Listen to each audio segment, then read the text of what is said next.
Arha Telugu stories. ఈరోజు కథ ప్రణయమా ప్రళయమా part 21. ఇంత మంచి స్టోరీని మనకు అందించిన వారు ఈషా అద్వైత గారు. ఈ స్టోరీని నేను ఈషా అద్వైత గారి పర్మిషన్తోనే మీ అందరికీ చదివి వినిపిస్తున్నాను. Thank you ma'am, thank you so much. Story అయితే చాలా బాగుంది. ఇక స్టోరీలోకి వెళ్తే, తనని చూసి హైమ ఇబ్బంది పడుతుందని అర్థమై ఓకేరా నేను వెళ్ళొస్తానని అంటాడు జస్విక్. అదేంటి అప్పుడే వెళ్ళిపోతానంటున్నావు, అసలు ఎందుకు వచ్చావు, ఎందుకు వెళ్ళిపోతున్నావు అంటాడు జై. ఇంటికి వెళ్తూ నువ్వు ఇటు రావడం చూసి వచ్చాను, వర్క్ ఉంది మళ్ళీ కలుస్తానని చెప్పి వెళ్ళిపోతాడు జస్విక్. బావా తను నీ బెస్ట్ ఫ్రెండా అని అడుగుతుంది రిషిక. అవును రిషి అని జై ఆన్సర్ ఇవ్వగా, తను ఏమైనా బాధలో ఉన్నాడా అని రిషి అడిగితే, అదేంటి అలా అడిగావు, వాడికేం బాధలుంటాయి అని అంటాడు జై. ఆంటీ అంకుల్కి వాడు ఒక్కడే కొడుకు, చెన్నైలో జాబ్ చేస్తున్నాడు, అప్పుడప్పుడు ఊరికి వస్తాడు. ఆంటీ అంకుల్కి వాడంటే చాలా ఇష్టం. నాకున్న ప్రాబ్లమ్స్లో సగం కూడా వాడికి లేవు. ఉన్న దాంట్లోనే తృప్తిగా హ్యాపీగా ఉండే ఫ్యామిలీ వాళ్ళది. ఏమో నాకు అతని వాయిస్లో బాధ వినిపించింది, ఏదో మిస్సింగ్ ఫీల్. ఒక్కోసారి వాడంతే సడన్గా మూడ్ ఆఫ్ అవుతాడు. ప్రొఫెషనల్గా ఏదైనా ఇష్యూ ఏమో కానీ పర్సనల్గా వాడికి ఎలాంటి ప్రాబ్లమ్స్ లేవు అని జై ఇచ్చిన కన్ఫర్మేషన్తో తానే ఎక్కువ ఆలోచిస్తుందేమో అనుకుని ఆ టాపిక్ని వదిలేస్తుంది రిషిక. రిషి చెప్పింది విన్నాక తన కోసమే బాధపడ్డా అని ఆలోచిస్తూ వెళ్తున్న జస్విక్ వైపు చూస్తుంది హైమ. తనకంటూ సొంతగా ఆలోచించి ఏం నిర్ణయం తీసుకోలేని తన తత్వమే ఆమెను ఎటూ కాకుండా నిలబెడుతోందని తెలుసుకోలేక ఎవరేం చెప్తే అదే ఫాలో అవుతూ ఇప్పటి వరకు బ్రతికేసింది. కానీ ఎప్పుడైతే జై సంయుక్తలను చూసిందో అప్పటి నుంచి ఆమె మనసు మెల్లగా మారిపోతుంది. వాళ్ళది నటనే కావచ్చు, కానీ వాళ్ళ మధ్య ఉన్న బాండింగు వాళ్ళని నిజమైన భార్యాభర్తల్లాగే ఎదుటి వాళ్ళకి చూపిస్తుండేసరికి ఆ చొరవ తనకి కౌశల్కి మధ్య లేక ఆమెకు తన పెళ్ళి మెకానికల్గా అనిపిస్తోంది. ముఖ్యంగా తన చూపు కోసం తప్పించే జస్విక్కి తనని చూపులతోనే కంట్రోల్ చేసే కౌశల్కి తేడా క్లియర్గానే ఆమెకు అర్థమైంది. తనంటే కౌశల్కి ఇష్టం లేదని ఎప్పటికప్పుడు అర్థమవుతుంటే అతన్ని అడిగే ధైర్యమూ లేదు. తన ఫ్యామిలీని దాటి ఒక్క అడుగు ముందుకు వేసే ఆలోచన ఆమెలో లేదు. చీకటి పడే వరకు అక్కడే టైం స్పెండ్ చేసిన వాళ్ళందరూ 9:30 అయ్యేసరికి ఇంటికి వస్తారు. అప్పటికే వర్మగారు వచ్చేసి డిన్నర్ చేసి పడుకుంటే కౌశల్ మాత్రం వీళ్ళ కోసమే ఎదురు చూస్తూ ఉంటాడు. ఇక తినే ఓపిక ఎవరికీ లేక ఎవరి మట్టుకు వాళ్ళు రూమ్స్కి వెళ్ళిపోతే స్టైర్ కేస్ వద్ద నిలబడ్డ కౌశల్ చిరునవ్వుతో తన రూమ్లోకి వెళ్తున్న రిషికని చూస్తూ ఉంటాడు. ఆమె నవ్వు చూస్తే కానీ అతని మనసు కుదుటపడదు. అప్పటి వరకు భరించిన టెన్షన్ మొత్తం ఆమె నవ్వు చూసి నిమిషంలో అతని చిరునవ్వుగా మారిపోతుంది.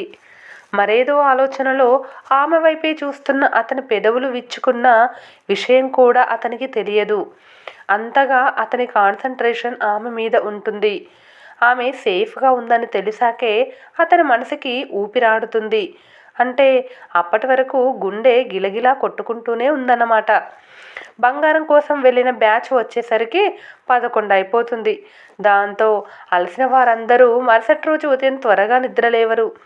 కోడలి క్యారెక్టర్లో జీవిస్తున్న సంయుక్త త్వరగానే లేచి బయటకు వస్తుంది. హాల్లో పేపర్ చదువుతూ వర్మగారు బిజీగా ఉంటే ఆయనకి అల్లం టీ ప్రిపేర్ చేస్తుంటారు మంగగారు. పనమ్మాయిలు లోపల ఒకరు బయట ఒకరు శుభ్రంగా ఊడ్చి తడిబట్ట పెట్టి గుమ్మ ముందు కల్లాపి జల్లేసరికి తానే స్వయంగా ముగ్గు వేయటానికి వెళ్తుంది సంయుక్త. తన డైలీ రొటీన్ నిద్రలేచిన కౌశల్ తన బాల్కనీలో నుంచి సంయుక్తని చూస్తాడు. శ్రద్ధగా ముగ్గు వేస్తున్న ఆమెలో ఓపికకి జై దూకుడికి అసలు ఎలా మ్యాచ్ అయ్యి ఇద్దరు ఫ్రెండ్స్ అయ్యారో అర్థం కాక చిన్నగా నవ్వుకుంటాడు.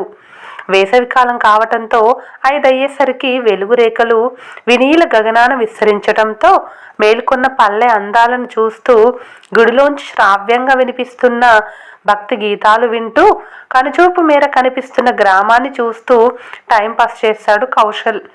తన తత్వమే అదేమో అనిపించేలా అతడికి నిశ్శబ్దం మాత్రమే ఇష్టం. జై నలుగురితో కలిసినంత ఈజీగా తొందరగా ఎవరితోనూ కలవలేడు, చొరవ తీసుకోలేడు. పర్ఫెక్ట్ ఇంట్రోవర్ట్కి ఎగ్జాంపుల్ అతడైతే అతడికి ఫుల్ ఆపోజిట్ జై. గలగలా పారే సెలయేటి లాంటి జై జీవితంలో నిశ్శబ్ద తరంగిణి సంయుక్త. ఇటు మితభాషి అయినా తన జీవితంలోకి రాబోయేది కూడా మరో మౌనముని. హైమాతో తన లైఫ్ క్లియర్ పిక్చర్ అతడికి కనిపిస్తుండేసరికి కొత్త విసుగు తెలియకుండానే అతనిలో మొదలైంది. రిషి రాకపోయి ఉంటే పరిస్థితి ఎప్పటిలా ఉండేది. కానీ ఆమె వచ్చి తనలో విసుగు అన్న కొత్త ఎమోషన్ను పుట్టించింది. తన ఆలోచనలు ఆమె వైపు మరలుతున్నాయని కూడా తనకు తెలుస్తున్నాయి. ఇప్పుడు తను మాత్రం ఏం చేయగలడు? పరిస్థితులకు తలవంచడం తప్ప. లేనిపోని ప్రాబ్లమ్స్ తీసుకొచ్చే ఇంట్రెస్ట్ లేక పుట్టగొడుగుల్లా పుట్టే ఆలోచనల్ని ఎప్పటికప్పుడు చంపేస్తున్నాడు. ఫ్రెష్ అయ్యి ల్యాప్టాప్లో మెయిల్స్ ఓపెన్ చేసిన అతనికి భరత్ మెయిల్ చేసిన రిషి రిపోర్ట్స్ కనిపిస్తాయి. వాటి పీడిఎఫ్ ఓపెన్ చేసిన అతను క్షుణ్ణంగా ఆమె పరిస్థితిని అర్థం చేసుకొని వాటిని తనకు తెలిసిన మరో 3 ఫారిన్ డాక్టర్స్కి మెయిల్ చేస్తాడు. అలాగే ఆమె బ్లడ్ గ్రూప్కి మ్యాచ్ అయ్యే డోనర్ కోసం తన ఫ్రెండ్స్ సర్కిల్లో పోస్ట్ చేస్తాడు. ఆ తర్వాత టిఫిన్ టైం అయ్యి కిందికి వచ్చేసరికి సంయుక్త మంగగారు తప్ప ఎవ్వరూ కనిపించరు. అమ్మమ్మ, ఇంకా ఎవరు నిద్ర లేవలేదా అని అడుగుతాడు కౌశల్. నిన్నంతా తిరిగి తిరిగి అలసిపోయి ఉంటారు అని అమ్మమ్మ చెప్పగానే నూరా నీకు టిఫిన్ పెడతాను అని అంటుంది. సరే అంటూ వచ్చి కూర్చుంటాడు కౌశల్. అతడు కూర్చున్న ప్లేస్కి ఎదురుగానే ఉంటుంది వంశీ రూమ్. అంటే ఇక్కడ అన్ని చైర్స్లో మన కౌశల్ చైర్ అదే అన్నమాట. మామయ్య వాళ్ళు లేవలేదా అని క్యాజువల్గానే అడుగుతాడు కౌశల్. వంశీ శ్రీకాంత్ నిద్ర లేచారు, కానీ రిషి పడుకుంది అని చెప్పగానే ఏమైంది, హెల్త్ బాగాలేదా అని తనలోని కంగారుని దాచి అడుగుతాడు. అతను అంత సడన్గా అడిగేసరికి ఆశ్చర్యంగా చూస్తుంది సంయుక్త. ఆమె చూపులకి సర్దుకొని అంటే తన హెల్త్ ఏమైనా బాగాలేదేమో అని అడిగానని సంజాయిషి ఇస్తున్నట్టు అంటాడు కౌశల్. అదేం లేదు బావగారు, తను బాగుంది. తను వేసుకునే టాబ్లెట్స్కి ఒక్కొక్కసారి ఎక్కువగా నిద్రపోతుందట అంకుల్ చెప్పారు అని సంయుక్త చెప్పగానే ఓ అంటూ సైలెంట్గా తింటాడు కౌశల్. హ్యాండ్ వాష్ చేసుకున్న అతని ముందు కాఫీ కప్ పెట్టి కిచెన్లోకి వెళ్ళిపోతారు అదే టైంలో శ్రీకాంత్ కిచెన్ సైడ్ వెళ్తూ కనిపిస్తాడు. డాడీ అని నిద్రలో పిలుస్తూ తన పక్కన ఎవరైనా ఉన్నారా అని చేత్తో తడుముకుంటుంది రిషిక. వెంటనే ఆమె చేతిని అందుకున్న శ్రీకాంత్ ఏం కావాలరా అని మృదువుగా అడుగుతాడు. హెడేక్గా ఉంది డాడీ అని నీరసంగా చెప్పి శ్రీకాంత్ చేతిని ఆసరాగా చేసుకొని సరిగ్గా కూర్చుంటుంది. వంశీ డాడీ ఎక్కడున్నారు అని రిషి అడిగితే బయటికి వెళ్ళాడ్రా అని శ్రీకాంత్ చెప్తాడు. నీకోసం కాఫీ తీసుకురానా అని శ్రీకాంత్ అడిగితే అల్లం టీ కావాలి అని చెప్తుంది రిషి. సరే నేను ఆంటీని అడిగి తీసుకొస్తాను, నువ్వు బెడ్ దిగకు అని చెప్తాడు శ్రీకాంత్. సరే అని చెప్పి తిరిగి పడుకుంటుంది రిషిక. ఆమె ఆలోచనలన్నీ కూడా తను చనిపోతే వంశీ శ్రీకాంత్ పరిస్థితి ఏంటన్న దాని మీదే ఉంటుంది. వాళ్ళిద్దరూ ఈ కుటుంబానికి దగ్గరైతే మెల్లగా తనను మర్చిపోయి రియాలిటీని యాక్సెప్ట్ చేస్తారన్న ఆలోచన ఆమెకు ఆ ఇంటికి వచ్చిన రోజే కలిగింది. కానీ ఈ ఇంట్లో ఒక్కొక్కరిది ఒక్కొక్క మనస్తత్వం. వాళ్ళని అర్థం చేసుకోవటానికే తనకి చాలా సమయం పట్టేసింది. ప్రస్తుతం తన దగ్గర ఉన్నవి ఇంకా 5 రోజులు మాత్రమే. ఈ 5 రోజుల్లో తను ఆ కుటుంబానికి వంశీ శ్రీకాంత్ని దగ్గర చేయగలదా? ఈ 5 రోజుల్లో ఇదంతా పాసిబుల్ అవుతుందా అని ఆలోచించుకుంటున్న రిషికి శ్రీకాంత్ ఫోన్ రింగ్ అవుతూ వినిపిస్తుంది. మొదటి 2 సార్లు శ్రీకాంత్ వస్తాడులే అని వదిలేసినా అదే పనిగా రింగ్ అవుతుంటే ఎమర్జెన్సీ ఏమో అనుకొని మెల్లగా రింగ్ వినిపిస్తున్న సైడు చేత్తో తడిమి ఫోన్ అందుకుంటుంది రిషిక. ఆంటీ కాస్త టీ కావాలి అంటూ కిచెన్లో ఉన్న మంగగారిని ఇబ్బందిగా అడుగుతాడు శ్రీకాంత్. కూర్చో బాబు తీసుకొస్తాను అని చెప్పగానే నాకు కాదండి రిషికి, తనకి తలనొప్పిగా ఉందంట, అల్లం టీ చేసిస్తారా లేదంటే నేను ప్రిపేర్ చేసుకుంటాను అని అడగ్గా తలనొప్పిగా ఉందా, నువ్వు 10 నిమిషాలు కూర్చో నేను తీసుకొస్తాను అని చెప్తుంది. సరే అని చెప్పి కిచెన్ నుంచి బయటకు వస్తున్న శ్రీకాంత్ హాల్లో జరుగుతున్న సీన్కి అక్కడే ఆగిపోతాడు. ఆ ఫోన్ తీసుకొని బయటకు వస్తున్న రిషి ఎత్తైన గడప తగిలి ముందుకు పడిపోతుంది. ముంబైలో తనుండే ఇంటికి గడప కేవలం మెయిన్ ఎంట్రన్స్ గుమ్మానికి మాత్రమే ఉంటుంది. అది కూడా చాలా చిన్నది. అవే పరిసరాలు అలవాటైపోయిన ఆమెకు ఇప్పుడు ఎదురవుతున్న పరిస్థితులు చాలా విరుద్ధం. అందుకే అలవాటులో పొరపాటుగా అడుగేసిన ఆమెకు అవరోధం తప్పలేదు. అప్పటికే ఆమె చేతిలో ఉన్న ఫోన్ రింగ్ ఆగిపోవటంతో ఆమె పడ్డ సౌండ్కి కౌశల్ ఉలిక్కి పడితే హాల్లో ఉన్న వర్మగారు పేపర్లోంచి తల బయటపెట్టి చూస్తారు.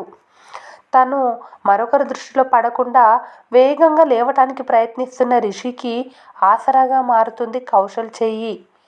ఆర్ యు ఫైన్ అన్న అతని గొంతులోని కంగారుకి హా అంటుంది చిన్నగా. ఇవన్నీ నీకు అలవాటు కావడానికి టైం పడుతుంది.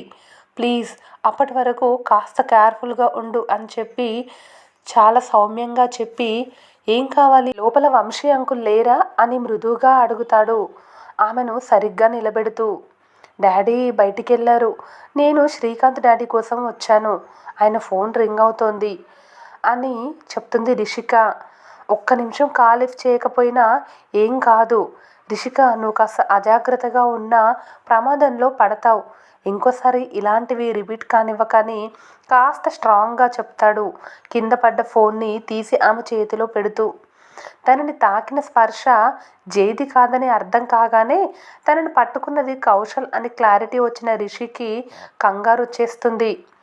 అతడి చేతిలోంచి తన చేతిని నెమ్మదిగా విడిపించుకొని నా మీద ఇతని పెత్తనం ఏంటో అని మనసులో కోపంగా అనుకుంటుంది. కళ్ళు చిన్నవి చేసి సీరియస్గా పెట్టుకున్న ఆమె ఫేస్ చూడగానే ఆమె ఫీలింగ్స్ అర్థమై నవ్వుకుంటాడు కౌశల్. కాస్త దూరంలో నిలబడ్డ శ్రీకాంత్ మౌనంగా వాళ్ళని చూస్తే వర్మగారి కనుబొమ్మలు దగ్గరికి ముడిపడతాయి. ఆ కాసేపటికే ఆయన మైండ్లో కొన్ని వేల ఆలోచనలు రన్నింగ్ రేస్కి అప్లికేషన్ పెట్టుకుంటాయి.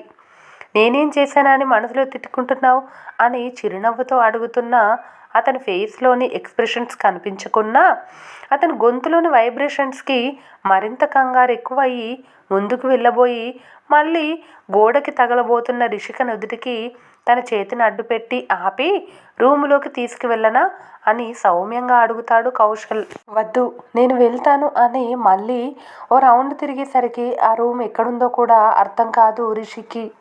కౌశల్ ఏం చేస్తాడో చూడాలని కాస్త దూరంలోనే ఆగిపోతాడు శ్రీకాంత్.